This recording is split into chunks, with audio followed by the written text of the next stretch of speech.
ताली बजाएंगे और यीशु मसीह के नाम की महिमा। देखिए, अक्सर मैं इस बात को बोलता हूँ और बताता भी हूँ, प्रभु के आगे नंबर कोई महत्व नहीं रखता कि जहाँ पर 100 लोग हों, 200 लोग हों, 150 हों, 500, हज़ारों या लाखों, ये महत्व नहीं रखता। प्रभु के लिए महत्व रखता है एक सच्चे दिल से मन फिराने वाला शख्स। याद रखिए, परमेश्वर भीड़ को कभी नहीं चाहता, परमेश्वर भीड़ में से पवित्र लोगों को चाहता है और वो हमेशा उन लोगों से प्यार करता है जो उसकी आज्ञाओं को मानते हैं, उसके पीछे चलते हैं और जिन्होंने अपने जीवन में प्रभु को पहला स्थान दिया है। जब ये सारे संकट हमारे बीच में हो रहे थे, ये सारी गड़बड़ियाँ हमारे बीच में हो रही थी और मैं भी कई बातों में बहुत निराश था, तब हमारी कलीसिया की हमारी इन बहनों ने हिम्मत बांध कर कि हम लोग कहाँ जाएंगे प्रभु, किससे क्या करेंगे, हमने तो अपना जीवन आपको दे दिया है, हम दोबारा लौटकर अपनी पुरानी चीज़ों में नहीं जा सकते, हम क्या करेंगे। और इन लोगों ने वादा किया, प्रतिज्ञा करी प्रभु से और आज हम फिर से, ठीक है हम बहुत अधिक नहीं है, बहुत सारे लोगों के लिए बहुत लोग ठोकर का कारण हुए, इधर उधर भटक गए क्योंकि हमारी कलीसिया पर शैतान का आगमन हुआ और उसने अपनी चालों से हमें तितर बितर कर दिया। लेकिन बाइबल बताती है परमेश्वर का वचन कभी कैद नहीं है और जिसे प्रभु बचाना चाहता उसे दुनिया की कोई ताकत नाश नहीं कर सकती। और हम लोग यहाँ पर छोटे से झुंड में प्रभु की महिमा कर पा रहे हैं, आज प्रेयर कर पा रहे हैं, एक दूसरे के लिए उन्नति का कारण हो रहा है, ये बहुत बड़ी बात है। आप कभी भी ये मत सोचो कि बहुत बड़ी इमारत, बहुत बड़ी बिल्डिंग, पहले ज़माने में चर्च बिल्डिंग नहीं हुआ करती थी, सिर्फ एक ही भवन था वहाँ पर और वो था यरूशलेम भवन जिसे वहाँ के लोगों ने अपने अपवित्र कामों से अशुद्ध कर दिया था और वो तोड़ दिया गया, खंडर बन गया, फिर उसके बाद बनाया गया, दोबारा बनाया गया, उसकी स्थापना हुई, लेकिन उसके बाद भी फिर वही पाप हुआ और वो फिर नाश हो गया। तो खुदा के लोगों, इमारत के विषय में परमेश्वर कहता है और उसका यही कहना है कि तुम्हारी देह मेरा मंदिर है, तुम्हारा शरीर मेरी पवित्र आत्मा का मेरा घर है और मैं तुम्हारे अंदर रहूँगा। सो आप वचन पर विश्वास करके अपने आप को बनाए रखिए और इस भ्रम में कभी भी मत अपने जीवन को जियो कि वो कैसा कर रहा है हम भी वैसा करेंगे। नहीं, आप अलग किए हुए लोग हो। ये बिल्कुल अंतिम समय है, यीशु आने वाला है। आपने प्रभु की सभी प्रतिज्ञाओं को माना है, चाहे वो बपतिस्मे की बात हो, चाहे वो प्रभु की मेज की बात हो, चाहे वो एक दूसरे के लिए प्रार्थना करने की बात हो। आप लगे हो, जितना आपको सिखाया गया वरन उससे अधिक तन मन धन से आप प्रभु में लगे हो, ये एक बहुत बड़ी बात है। याद रखो परमेश्वर के लोगों, मैं इस बात को क्यों आपसे कहना चाहता हूँ, क्योंकि बाइबल में लिखा है परमेश्वर किसी का पक्षपाती नहीं। अगर हम उसके लिए 1 गुना करते हैं तो बाइबल बताती है वो हमें 100 गुना देता है और उसके बाद लिखा है परलोक में अनंत जीवन देता है। अभी इंसान को शायद एहसास ना हो, इंसान को मालूम ना हो, इंसान अपने तैश में, अपने रुपये में, अपनी ताकत में, अपने घमंड में जी रहा है, लेकिन शायद हमारे पास वो चीज़ नहीं है, बहुत पैसा नहीं है हमारे पास, उतना ही है जितना हमें जीवन जीने के लिए सहायक है। हम लोग एक दूसरे की मदद के लिए हमेशा तैयार होते हैं, अपने को एक दूसरे को अपनी रोटी खिलाने के लिए तैयार होते हैं, एक दूसरे के लिए घुटना टेक कर प्रार्थना करने के लिए रात रात भर तैयार होते हैं। क्यों होते? क्या दुनिया होती है ऐसी? नहीं होती। हम लोग क्यों होते हैं? मुझे बताओ, क्या कोई इंसान आके हमें शाबाशी दे रहा है कि तुम लोग बहुत अच्छी प्रार्थना करो? नहीं, ये परमेश्वर ने हमारे दिलों में डाला, हमने उसके वचन से सीखा। एक दूसरे के लिए प्रार्थना करो, एक दूसरे की उन्नति करो, एक दूसरे के लिए हमेशा तत्पर रहो। लेकिन अगर जिस किसी के अंदर ये स्वभाव नहीं है, मसीही स्वभाव नहीं है, तो वो अभी प्रभु से बहुत दूर है। और मसीही स्वभाव, यीशु का स्वभाव हमारे जीवन में होना बहुत ज़रूरी है। बाइबल बताती है, अगर आप मेरे भाई बहन पढ़ सकते हो तो देखिए यहाँ क्या लिखा है। याकूब की पत्री 1 अध्याय उसका 16वां पद पढ़िएगा भैया। याकूब की पत्री 1 अध्याय 16वां पद पढ़िए।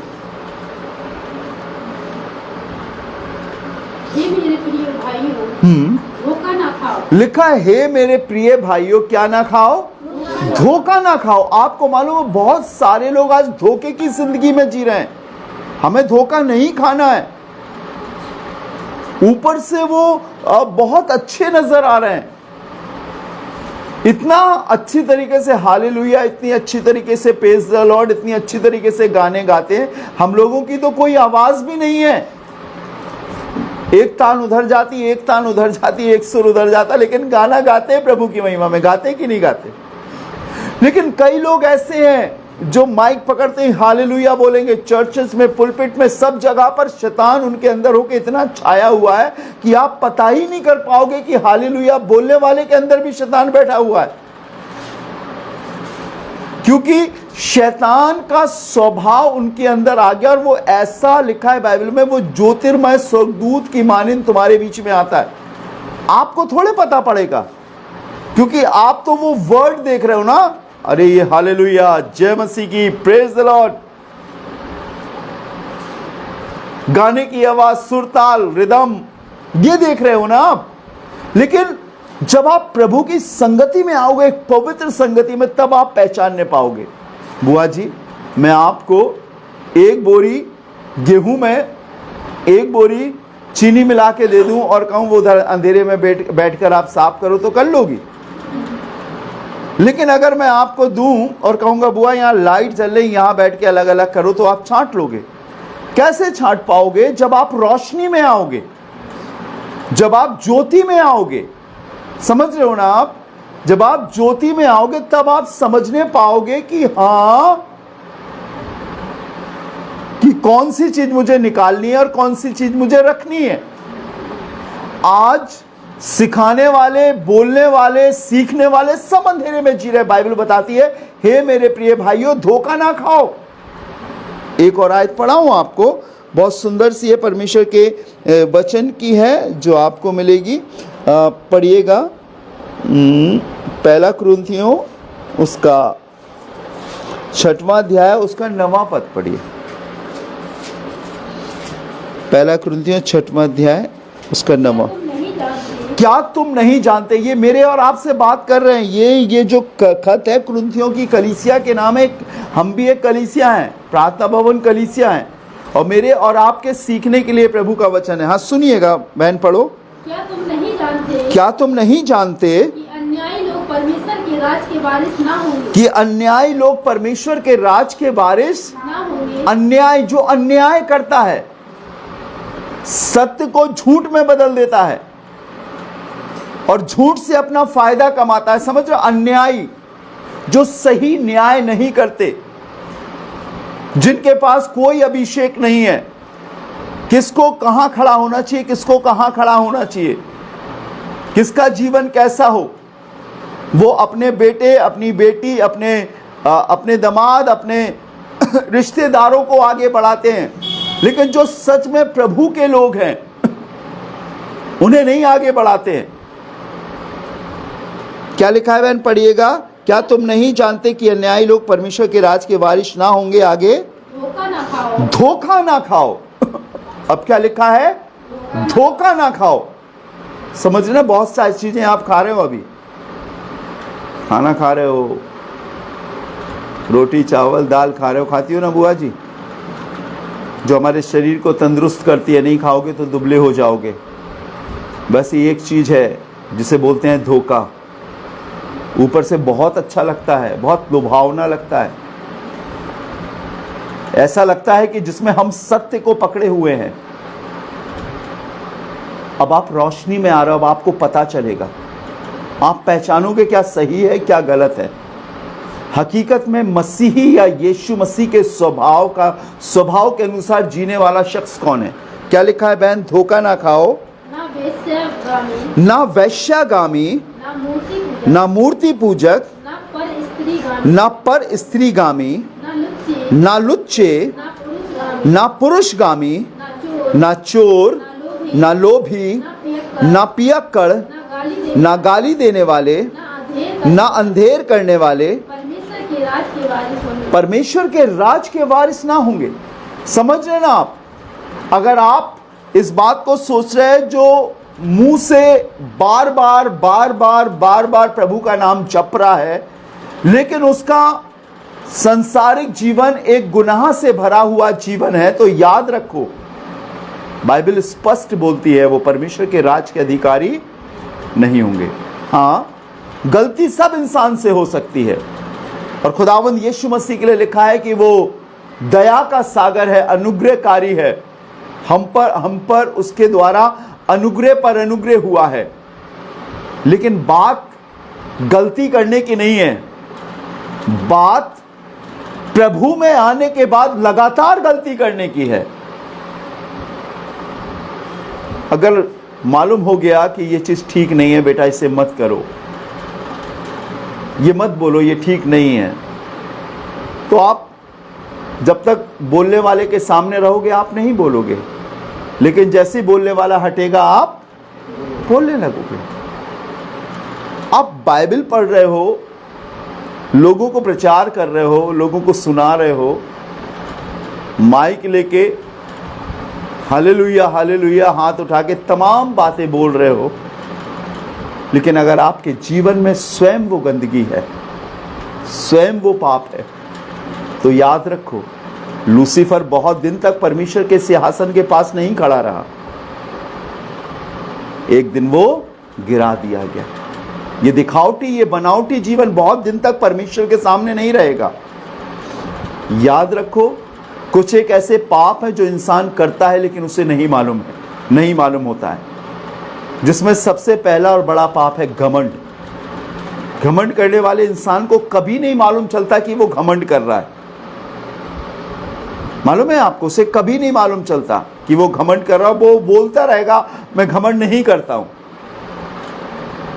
बहुत बड़ा पाप है।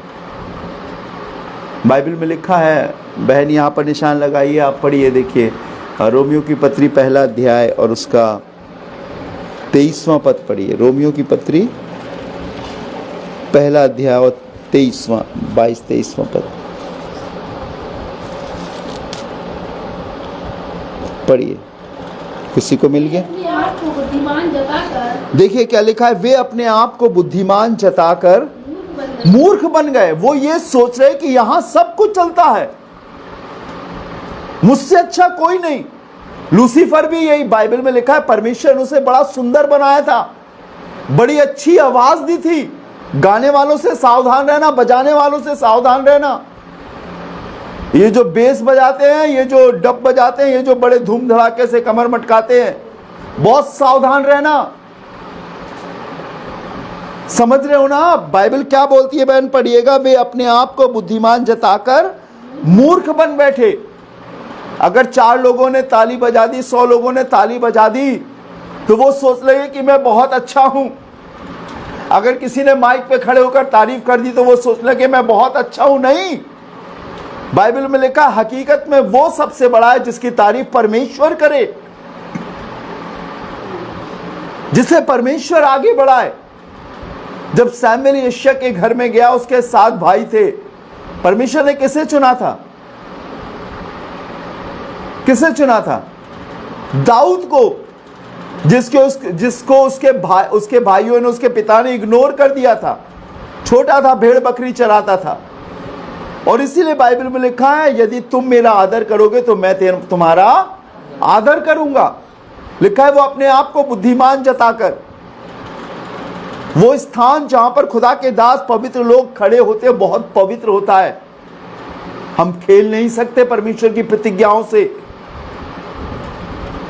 बाइबल में लिखा है परमेश्वर के हाथों में पड़ना भयानक बात है। अगर इंसान मर नहीं रहा है तो इसका मतलब यह नहीं है कि वो पाप नहीं कर रहा है। जब गुलाब का पेड़ छोटा होता है या कांटे वाला पेड़ छोटा होता है तो कांटे नहीं लगते उसमें। ऊंट कटारे का पेड़ देखा है आपने? खेतों में हो जाते। जब वो छोटा रहता है तो कांटे नहीं रहते, लेकिन जब वो बढ़ता है तो उसमें कांटे होते, आप उसका कुछ भी नहीं पकड़ सकते हो। वैसे जब पाप छोटा होता है तो नहीं लगता है, लेकिन जब वो पाप बढ़ जाता है तो क्या होता है मालूम है? पाप बढ़ता है तो क्या होता है? मृत्यु। वेरी गुड भैया। मृत्यु को उत्पन्न करता है, मौत। फिर नहीं मिलता है, ना दुआएं सुनी जाती हैं, ना अनुग्रह होता है, सब खत्म हो जाता है। और इसीलिए बाइबल बताती है वो अपने आप को बुद्धिमान जताकर खुदा के भवन में चुने हुए लोगों के लिए बात है जिन्हें खुदा लेकर आया है। धोखा ना खाओ।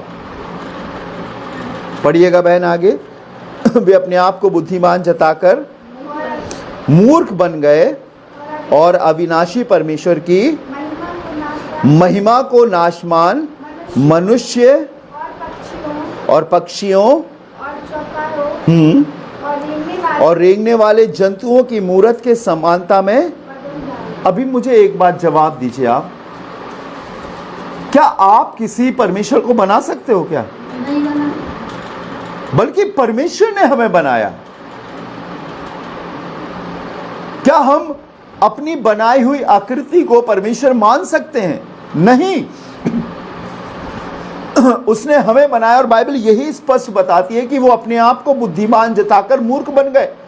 और उनकी मूर्खता का फायदा मालूम किसने उठाया? शैतान ने।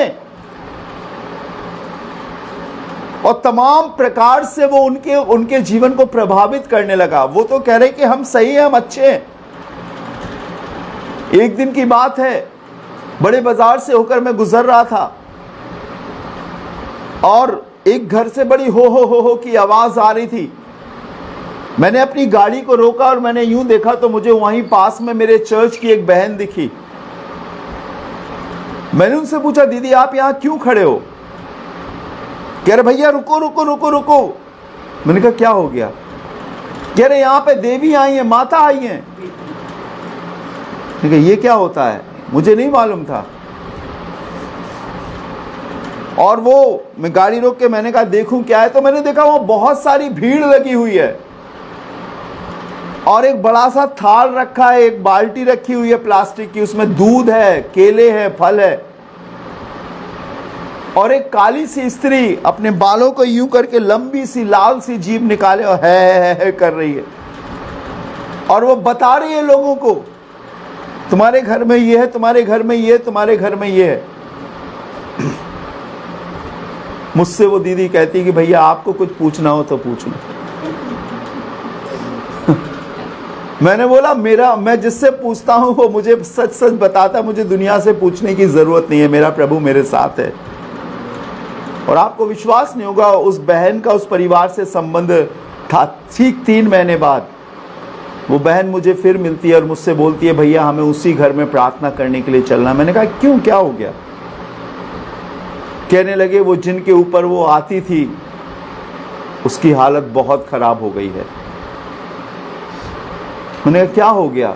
कह रही वो बिल्कुल सूखती जा रही है, ऐसा लग रहा है उसका कोई खून पी लेता है।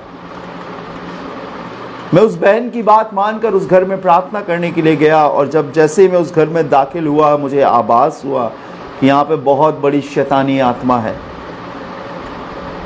और थोड़ी देर के बाद जब मैं घर के लोगों से बात कर रहा था तो वो कबूलने लगे, उनका पूरा फर्श के नीचे सुअर की मुंडी, कलेजी और जने क्या क्या दफन है, ऊपर से फर्श है और एक वहाँ पर लोहे का एक ऐसे आंकड़ा त्रिशूल जैसा बना हुआ है, कुछ लाल लाल सिंदूर लगा हुआ है। और उस लड़की के पापा के पैर में, रेलवे वर्कशॉप में काम करते थे, पैर में ऐसा घाव हो गया जो गलता जा रहा उनका पैर। कह रहे भैया प्रार्थना करो, ये है लड़की की हालत। वो वहीं लेटी हुई थी।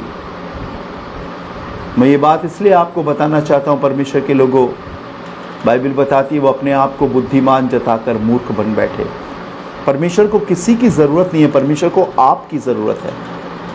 परमेश्वर को किसी तंत्र मंत्र और ढोंग की ज़रूरत नहीं है। आप सीधे उससे प्रार्थना करोगे, मुझे बनाने वाले खुदावंद परमेश्वर तू मुझ पर दया कर, वो करेगा। बाइबल में लिखा है वो बहरा नहीं कि सुन ना पाए, वो अंधा नहीं कि देख ना पाए, लिखा है कि उसके हाथ इतने छोटे नहीं हो गए कि वो उद्धार ना करने पाए। हम लगातार उस घर में गए, उनके लिए प्रार्थना करते रहे। 2 बहनें थी, उनकी शादियां भी नहीं होती थी, टूट जाती थी। शादी होने पाए उनके घर से वो शैतानी कब्जा जाने पाया, वो आज़ाद होने पाई, अपने अपने ससुराल में वो खुश हैं। ये बात मैं इसलिए आपको बताना चाहता हूँ, प्रभु के लोगों, आपको प्रभु ने उसी में से निकाल कर लाया है। हम भी इस अंधभक्ति में, हम भी इस अंधकार के जीवन में जीते थे, हम भी हर जगह माथा झुका लेते थे और हाथ जोड़ लेते थे। लेकिन नहीं, बाइबल बताती है धोखा ना खाओ। आप बहुत नहीं हो, आप बहुत थोड़े हो, लेकिन आप प्रभु के लिए बहुत अनमोल हो, बहुत कीमती हो। और इस जीवन में ये मौका जो हमें प्रभु ने दिया है, बहुतों को नहीं दिया है, बहुतों को नहीं मिला है।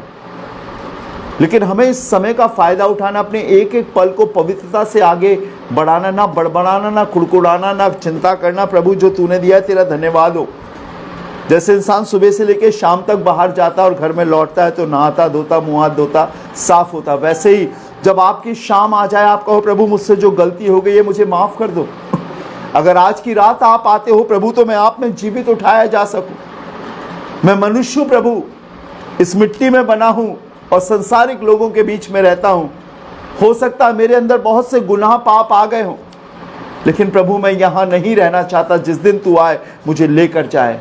और आमीन बोलकर धन्यवाद बोलकर आप आराम से सो जाइए, बेफिक्री से सो जाइए। इसीलिए बाइबल बताती है धोखा ना खाओ।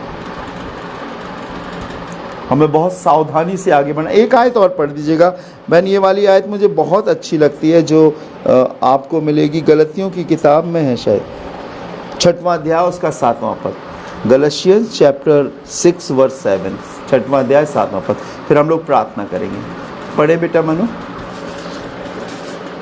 गलतियों 6वां अध्याय 7वां पद।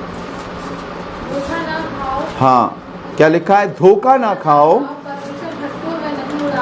परमेश्वर ठट्टों में नहीं उड़ाया जाता। अगर हम प्रभु के लोग हैं और प्रभु में आगे बढ़ रहे हैं और एक पवित्र स्थान में प्रभु हमें लेकर आया है, हमें उसके अनुग्रह को तुच्छ नहीं जानना है। हमें देखना है प्रभु मैं इस जगह पर खड़े होने के लायक हूं, मैं प्रभु इस काम को करने के लायक हूं। बकवास नहीं करना है, जबरदस्ती नहीं करना है। घर में फिल्मी गाने गा रहे हैं और चर्च में क्रिश्चियन गाने गा रहे हैं। चर्च में व्यभिचार ना करने का प्रचार कर रहे हैं और घर में वही काम कर रहे हैं। अभी पढ़ा ना परिस्त्रीगामी, पढ़ा ना वैश्यागामी, पुरुषगामी।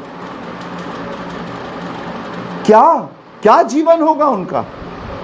और इसीलिए बाइबल बताती है धोखा ना खाओ, परमेश्वर ठट्टों में नहीं उड़ाया जाता। एक पाकीज़गी की जिंदगी जीने वाला जिसके अंदर शायद संसारिक रूप से कोई टैलेंट नहीं है, अच्छा ना बजा पाता, ना अच्छा गा सकता, ना देखने में सुंदर है, ना बहुत पढ़ा लिखा है, लेकिन वो एक सच्चाई से जीवन जीता है। वो अपनी चटनी रोटी दाल रोटी में खुश है। बहुत अच्छी बात है। खुदा के लोगों, प्रभु उसी सत्य को पसंद करता है। परमेश्वर के पास आने वाले अमीर नहीं हो जाते, लेकिन परमेश्वर के पास आने वालों के पास एक ऐसी दौलत रहती है जो सत्य की दौलत रहती है, जो सच्चाई की दौलत रहती है, जो पवित्रता की दौलत रहती है।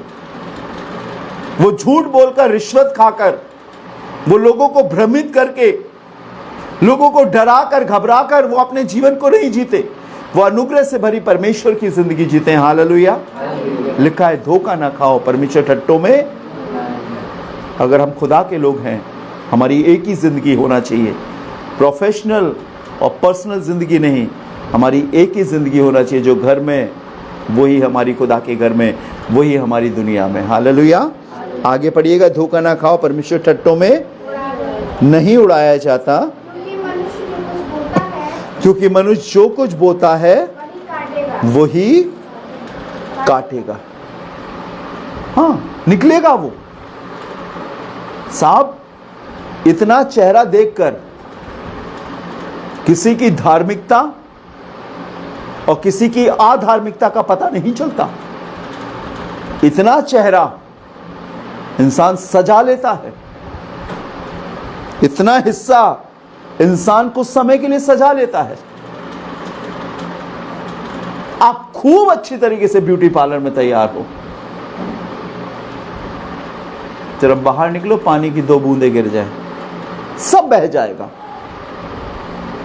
आप चर्च में, कलीसिया में, स्टेज पर, माइक में, अपने पर्सनल लाइफ में शायद आप लोगों को प्रभावित कर सकते हो अपनी असत्य जीवन से, लेकिन बाइबल में लिखा है जिस दिन वो सत्य प्रकट होगा तो सारा झूठ मिट जाएगा, सारा झूठ सत्यानाश हो जाएगा। और इसीलिए बाइबल स्पष्ट बताती है धोखा ना खाओ, परमेश्वर ठट्टों में, मनुष्य जो कुछ बोता है वही काटेगा। बुआ, आपने तो खेतीबाड़ी देखी है ना, अगर अपन गेहूं बोएंगे तो क्या चना निकलेगा? गेहूं ही निकलेगा ना। और अगर चना बोएंगे तो चना ही निकलेगा। बोने की अवस्था आपकी शारीरिक अवस्था पर डिपेंड नहीं करती है। बोने की अवस्था आपके पूरी कार्य प्रणाली पर डिपेंड करती है कि आप अकेले में क्या बोल रहे हो, क्या सोच रहे हो, क्या कर रहे हो, क्या जीवन जी रहे हो। आप बो रहे हो और वो एक दिन उगेगा, वो एक दिन निकलेगा। लिखा है, अभी भैया बोल रहे थे, प्रत्येक मनुष्य अपनी ही अभिलाषा में पड़कर, फंसकर, खिंचकर पाप करता है। और जब अभिलाषा गर्भवती होती है तो पाप को उत्पन्न करती है। और जब पाप बढ़ जाता है, याकूब 2:14 में, जब पाप बढ़ जाता है तो मृत्यु को उत्पन्न करता है। शायद बढ़ रहा है, लेकिन जीवन भर बढ़ता ही नहीं रहेगा। एक दिन एंडिंग भी है, खात्मा भी है। एक दिन कह देना पाप का घड़ा भरेगा। क्या कोई परमेश्वर से युद्ध करके कभी जीता है? बोलिए, कभी नहीं जीत सकता। क्या कोई परमेश्वर की युक्ति को फेल कर सकता है? नहीं कर सकता है। और इंसान सोचते हैं कि हमने ऐसा कर दिया तो हम जयवंत हो गए। नहीं, इसीलिए बाइबल बताती है धोखा ना खाओ, परमेश्वर ठट्टों में नहीं उड़ाया जाता। एक दिन वो खड़ा होगा, और जिस दिन वो खड़ा होगा वो सब चीजें ठीक कर देगा, दूध का दूध और पानी का पानी, क्योंकि परमेश्वर के पास मिलावटी जीवन नहीं है। आइए अपनी आंखों को बंद करें, प्रार्थना करें, अपने खुदावंद से कहे, प्रभु मुझे पवित्र बना, तेरे वचन के अनुसार मुझे पवित्र बना, मुझे ऐसा बना प्रभु कि मैं आपको सुन सकूं, देख सकूं, बात कर सकूं, मैं आप में बढ़ सकूं। प्रभु मैं दोहरा जीवन नहीं जीना चाहता, मैं एक पाकीज़गी का पवित्र जीवन जीना चाहता हूँ, मैं एक खरा जीवन जीना चाहता हूँ। मैं लोगों के समान नहीं, लेकिन प्रभु तेरे वचन के समान जीना चाहता हूँ। Thank you Jesus, hallelujah. धन्यवाद प्रभु, तेरा धन्यवाद। ओ राजाओं के राजा, प्रभु के प्रभु, हम आपके पास आए हैं प्रभु। हम आपकी चरागाहों की भेड़ें हैं खुदा। हमारे पास संसारिक सुख सुविधा की बहुत सी चीज़ें नहीं हैं, लेकिन जितनी है प्रभु बहुत है। आपके लिए तो लिखा है कि आपके पास सिर धरने की जगह नहीं थी। प्रभु तूने हमें घर दिए हैं, सोने के लिए अच्छा बिस्तर और आने जाने के लिए अच्छे संसाधन, और हमारी जीविका को आगे बढ़ाने के लिए तूने रोटी का इंतज़ाम किया है। स्वामी हम आपका धन्यवाद देते हैं। हम आपके पास बहुत कुछ मांगने नहीं आए हैं, ना हमारे दिल में ये चाह है खुदा कि हमें संसारिक संपत्ति मिले। हमारे दिल में सिर्फ एक ही आस है प्रभु कि हम इस संसार में जब तक रहे आपके संग जिएं, आपके संग बढ़ें, आपके संग रह सकें प्रभु। और जब आप आते हैं खुदा तो हम आपके संग जा सकें, यही दिली तमन्ना है हमारी। प्रभु वचन सुनने वाले हर एक भाई बहनों को बरकत देना, आशीषित करना प्रभु, जीवन में मजबूती देना खुदा। संसारिक कमी घटी उन्हें निराश और निर्बल ना कर सके प्रभु, लेकिन प्रभु मैं चाहता हूँ वो एक पवित्र जीवन जी सके। यहाँ का एक एक बेटा, यहाँ की एक एक बेटी, एक एक बुजुर्ग, एक एक जवान प्रभु, हमारे पास सुर ताल आवाज़ें नहीं है खुदा। हमारे पास दुनिया के मुकाबले बहुत अच्छी चीज़ें नहीं हैं, लेकिन जितना है प्रभु बहुत है, सफिशिएंट है खुदा। हमें और कुछ नहीं चाहिए, क्योंकि हमें आप मिल गए हैं प्रभु।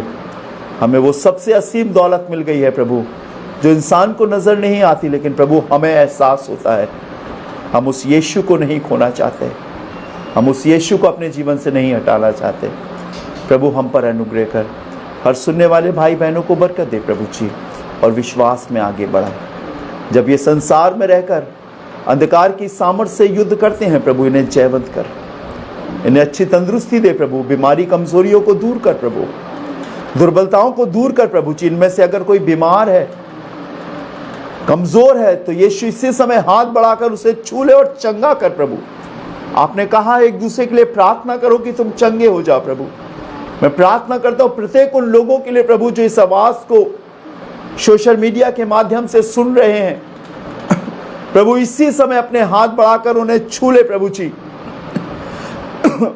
मैं मध्य प्रदेश, छत्तीसगढ़, राजस्थान, आगरा के लोगों के लिए प्रार्थना करता हूं प्रभु, जो हमारे संग जुड़ते हैं प्रभु जी।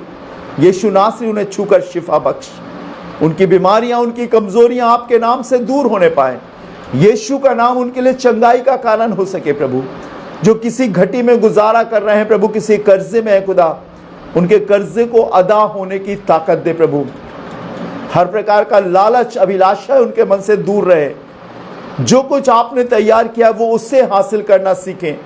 संसार के प्रति उनकी आशाएं ना हो प्रभु। मेरे इस परिवार पर, इस परिवार के बच्चों पर, उनके परिवारों पर तेरा आशीष का हाथ हो प्रभु। हर एक को संभालना खुदावन, तेरे वचन के अनुसार चलने की ताकत देना। शैतान बहुत गिराएगा प्रभु, मैं जानता हूँ, लेकिन मैं इतना भी जानता हूँ कि मेरा प्रभु उठाएगा और बढ़ाएगा प्रभु। मैं सभी कुछ आपके हाथों में सौंपता हूँ। हमारे लिए प्रभु हर दिन एक नई आशा का दिन हो सके कि आज आप आने वाले हैं और हमें ले जाने वाले हैं प्रभु। हम सभी बातों में सारा आदर महिमा आपको देते हैं और इस दुआ को धन्यवाद के साथ अपने जीवित उद्धारकर्ता खुदावंद यीशु मसीह के नाम से मांगते हैं, आमीन आमीन। जय मसीह की। Praise the Lord. प्रभु आपको बहुत आशीष दे। May God bless you.